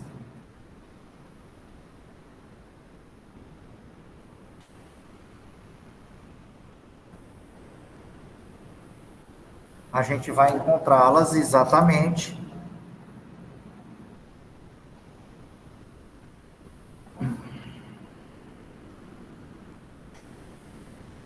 nos artigos 65 e 66, tá, do Código Penal. Então, praticamente autoexplicativo, viu, gente? Mas eu vou comentar, falar sobre elas aqui no que for, que se alguém tiver alguma dúvida aí, né? Então, 65 e 66 estão as circunstâncias atenuantes.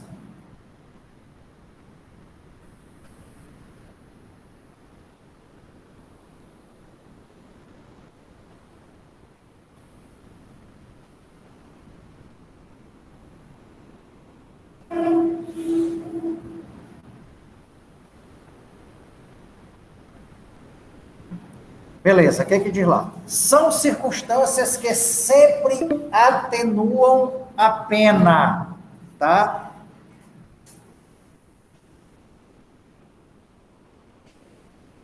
Ser o agente menor de 21 na data do fato ou maior de 70 anos na data da sentença. Atenuante, ou seja, que vai atenuar, que vai diminuir a pena, tá bom? Então, essas circunstâncias que a gente vai ver, perfeito? Essas circunstâncias, elas diminuem. Então, assim, ó, 65 caput são circunstâncias que sempre atenuam a pena.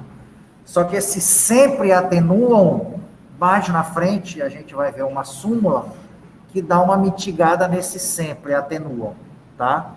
Mas a regra é, teve uma atenuante, essa atenuante vai conduzir à redução da pena aplicada, da pena base aplicada, porque ela é feita logo após a pena base, né, que a gente vai aplicar na segunda fase. Então, que circunstâncias são essas que diminuem, né, que fazem com que a gente diminua a quantidade da pena base? Ser o agente menor de 21 anos na data do fato ou maior de 70 anos na data da sentença. Beleza. O cara que cometeu o crime entre 18 e menos de 21 anos,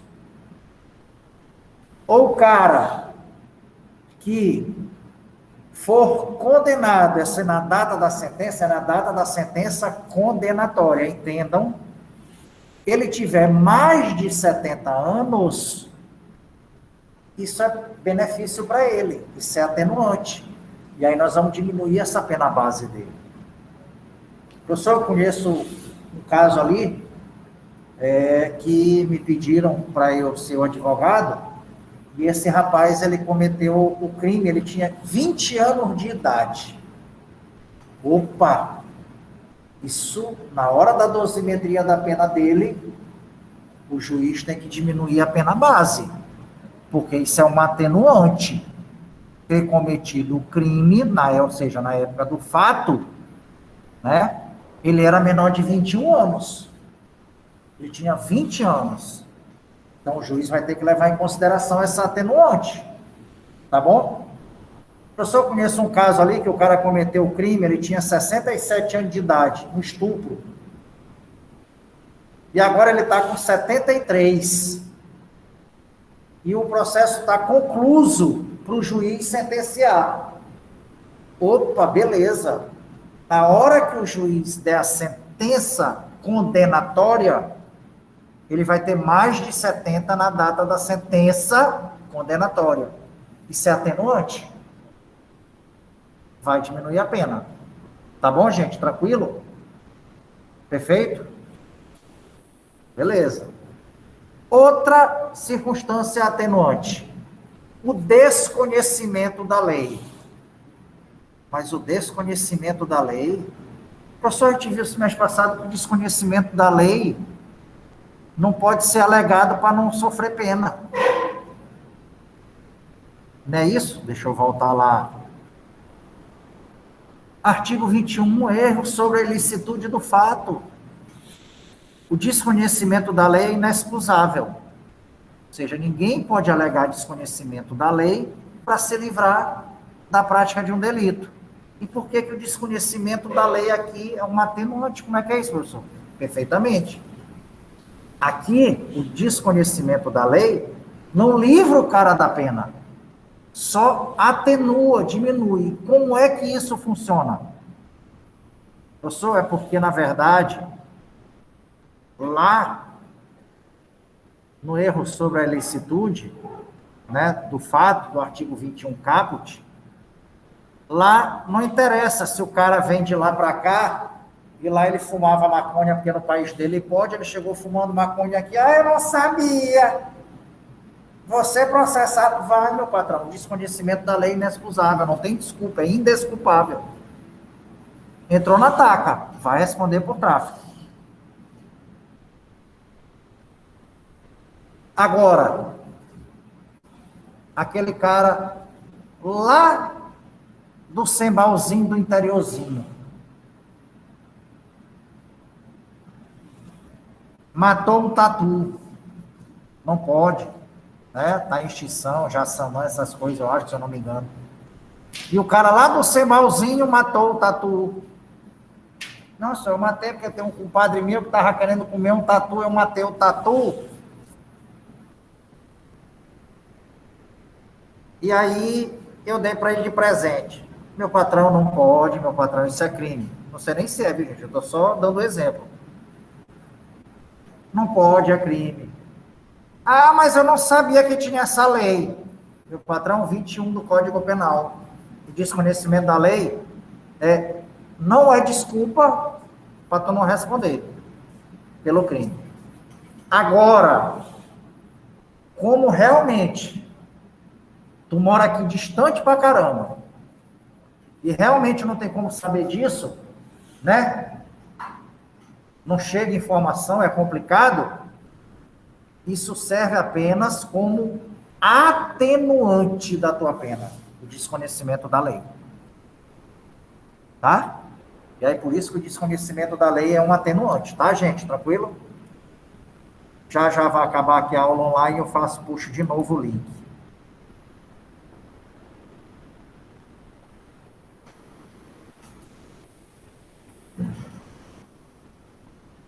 Inciso 3º. Não, desculpa. Cadê meu pai? É o 3º, né? Ter o agente, a linha A, ter o agente cometido o crime por motivo de relevante valor social ou moral. O que é valor social e moral? Valor social diz respeito à sociedade, né, gente? Ou seja, aquilo que é algo importante para a vida em sociedade. Exemplo, a liberdade, a fidelidade, né? Isso tudo é exemplo. Então, no caso de Marvel prender o estuprador lá em casa, eu pratiquei crime. Cárcere privado. Não posso. Eu vou responder pelo crime de cárcere privado, mesmo sendo estuprador. Agora, o fato de eu ter prendido esse estuprador lá em casa até a polícia chegar, para a sociedade isso foi uma atitude boa ou ruim minha. Então, para a sociedade, e é o que traz o espírito da lei, isso eu pratiquei essa conduta com base num relevante valor social. Perfeito? Então, isso vai só atenuar a minha pena. Eu vou responder por cárcere privado. Valor moral. Valor moral já é de interesse pessoal, né? É de ordem pessoal. É de ordem subjetiva. Resolvi matar o amante da minha mulher. Ah, miserável. Matei porque eu fiz isso em defesa da minha honra. Fiz com base em relevante valor moral. Não, meu patrão.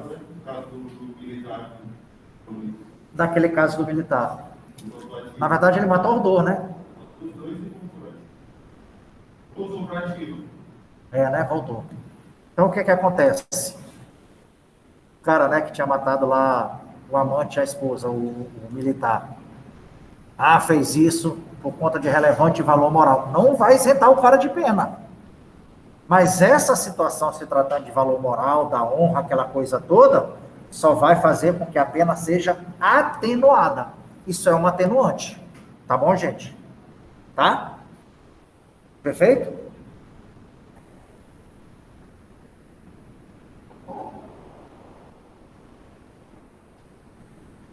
Ter o agente cometido... Não, ter o agente procurado por sua espontânea vontade com eficiência logo após o crime, evitar-lhe ou minorar-lhe as consequências, ou ter, antes do julgamento, reparado o dano. Arrependimento, né, eficaz, trata de efetiva reparação do dano antes do julgamento, ou então minorar as consequências, né, os efeitos da prática do delito. 16 é que trata do arrependimento posterior. Pois é. Aí ela fala sobre limite 16, violência sobre a ameaça e tal. Mas isso para aplicação da configuração do arrependimento posterior. Aqui desse arrependimento eficaz, é subsidiário ao posterior. Ou é o posterior ou é o eficaz. Tá?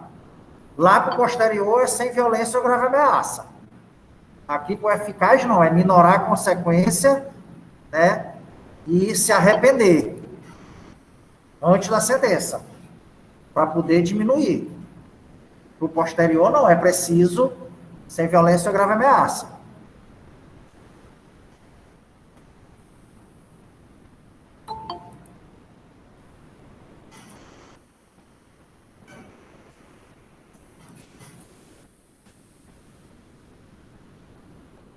Ter o agente, a linha C, cometido o crime sob coação a que podia resistir, ou em cumprimento de ordem de autoridade superior, ou sob a influência de violenta emoção provocada por ato injusto da vítima. 3 situações numa linha só que são atenuantes. A primeira delas,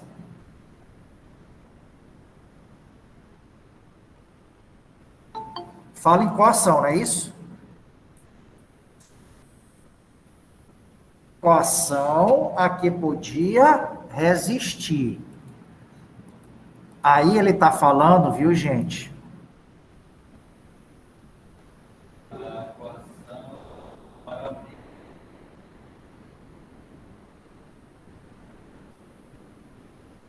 Está falando da coação moral, tá? Exatamente. Quando ele fala aí, cometido o crime sob coação a que podia resistir, essa coação não é a física, porque na coação física não tem conduta, não tem tipo penal, não tem fato típico, não tem crime. A coação física. Essa coação é moral. Só que a coação moral, ela pode ser resistível ou irresistível.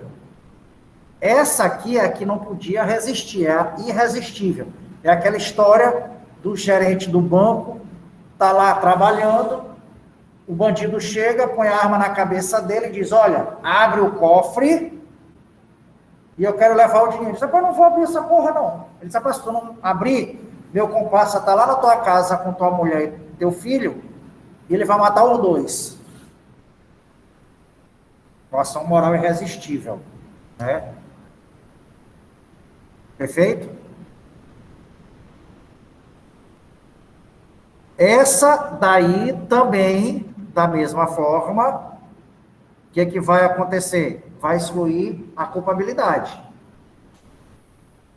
A resistível é que serve como atenuante. Essa irresistível lá, o cara não vai responder. Essa é a que ele poderia resistir. Ou seja, a resistível, coação moral resistível. Por exemplo,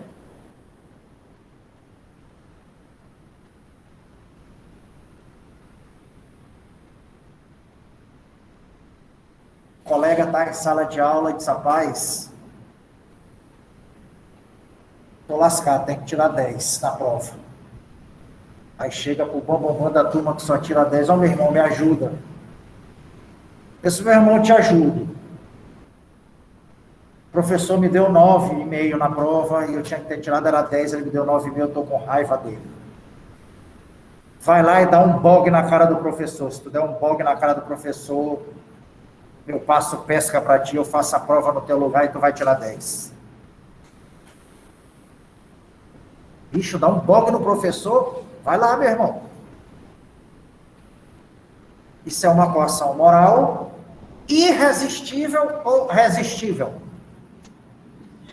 Resistível. Aí o cara vem, pum, me dá um bog. Lesão corporal, não é isso? Praticou contra a vítima, não é isso? Ele podia ter resistido a essa coação moral? Poderia. Então isso é uma atenuante. Professor, ele me corrigiu, doutor, ele me corrigiu, porque senão ele não me dava pesca. Ah, te corrigiu? E por que tu fizeste? Não, porque eu queria tirar 10. Ô, meu patrão, que é isso? Tu podia ter resistido, de vez estudado, vagabundo, em vez de pedir pesca. Então, tu vai ser condenado à lesão corporal, mas, como for uma coação moral resistível, aqui podia resistir, eu vou atenuar a tua pena. Perfeito, gente? Tranquilo? Fala também cumprimento de ordem de autoridade superior.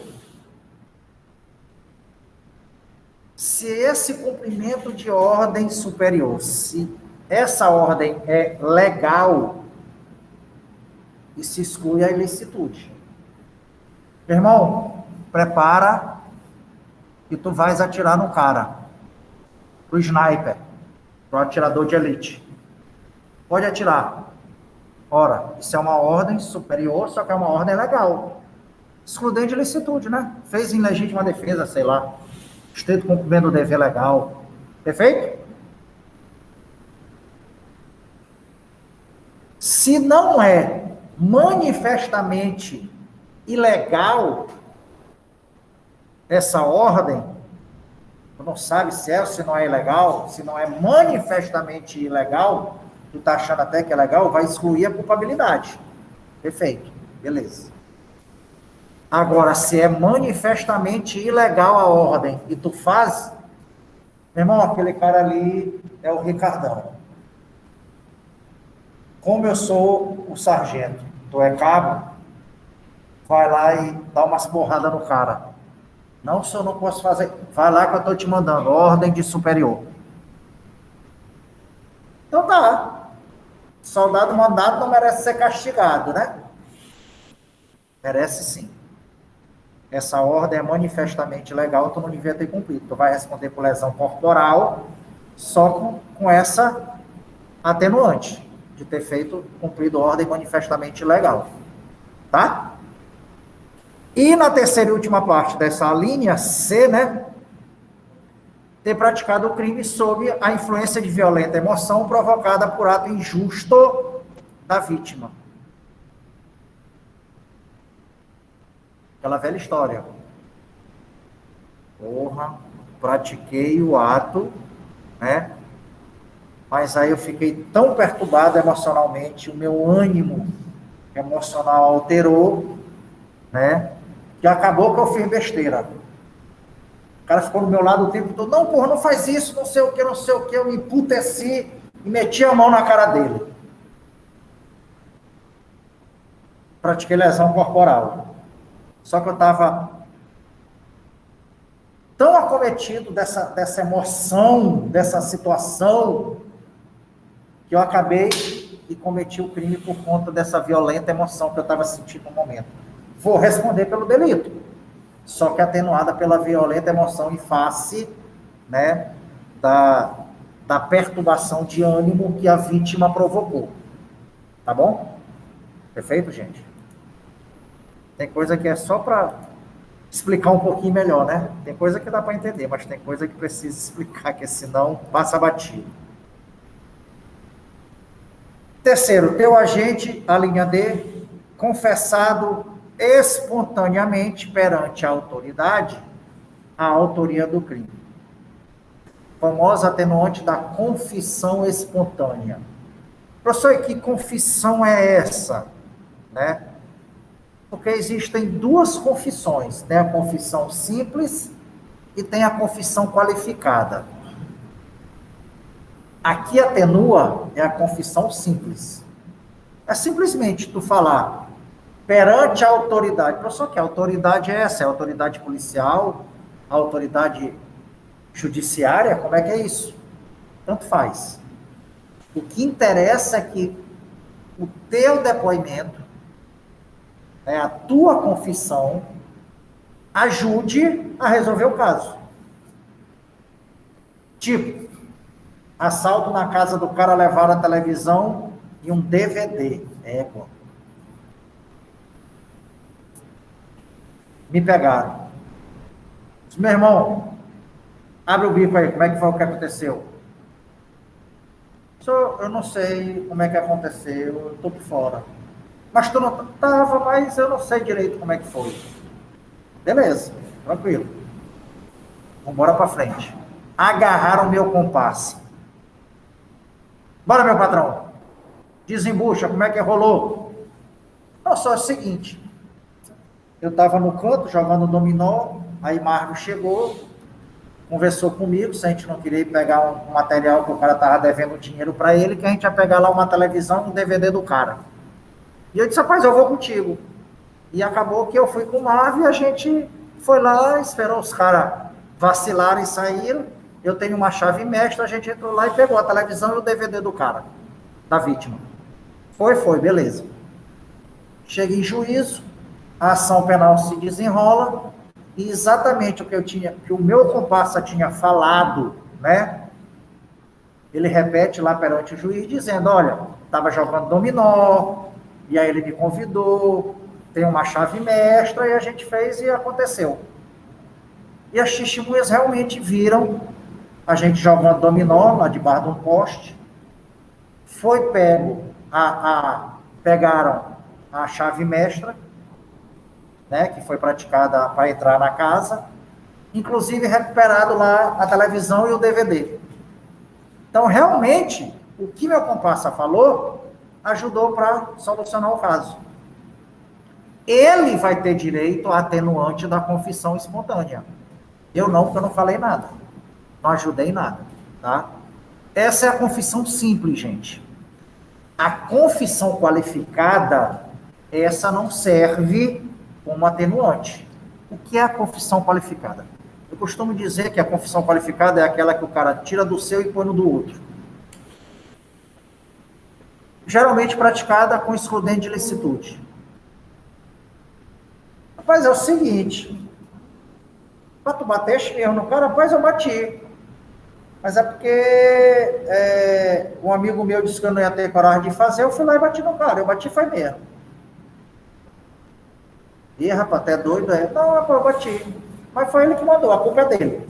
Quando o cara quer se livrar, imputando a outrem o porquê, o motivo da prática do delito, essa confissão é qualificada, ela não serve. Rapaz, tu mataste o cara? Rapaz, eu matei, senhor. Matei mesmo, mas eu matei foi em legítima defesa. Ele veio pra cima de mim e eu caí de bala nele. Tem nada a ver com isso, não. A culpa não é minha, não. Foi ele que veio com graça pra cima de mim e eu caí de bala nele. Ou seja, tirando dele da reta. Isso é confissão qualificada. É confessar para se livrar de algo. Essa não serve como confissão espontânea a conduzir, né, ao reconhecimento da atenuante. Tá bom? Perfeito? Oi.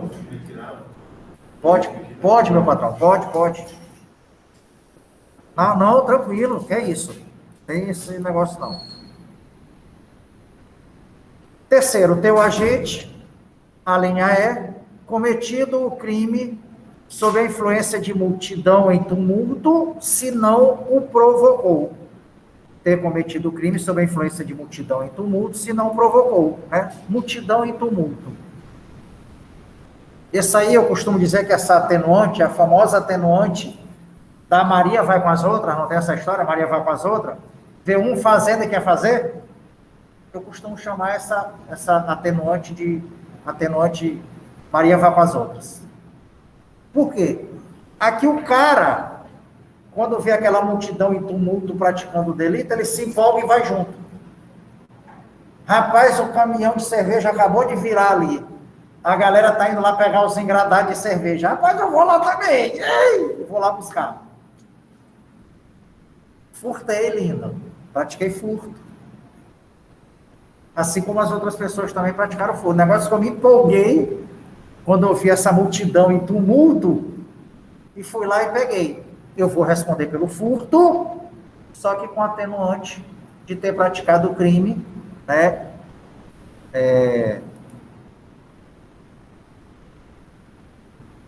Sob a influência de multidão em tumulto. Desde que eu não tenha provocado isso, né? Aquela velha história. Todo mundo saqueando o Mateus e tirando as coisas lá de dentro. Ei, eu vou entrar também e vou pegar. Eu vou responder por furto. Agora, se eu provoco essa situação de multidão e tumulto, tá? Eu não vou ser agraciado com essa atenuante. Meu irmão, bora logo saquear essa loja aí e vamos pegar essa joia aí dessa joalheria tudinho. Bora. E aí vem todo mundo atrás, aí não tô nem aí, a gente pega o máximo que puder, vambora. Como eu dei causa a isso, né, a essa multidão em tumulto para a prática do furto, eu não vou ser agraciado com essa atenuante. Tá bom, gente? Conseguiram entender? Sob influência de multidão em tumulto, tá? Desde que eu não tenha provocado. Maravilha? Artigo 66. A pena poderá ser ainda atenuada em razão de circunstância relevante, anterior ou posterior ao crime.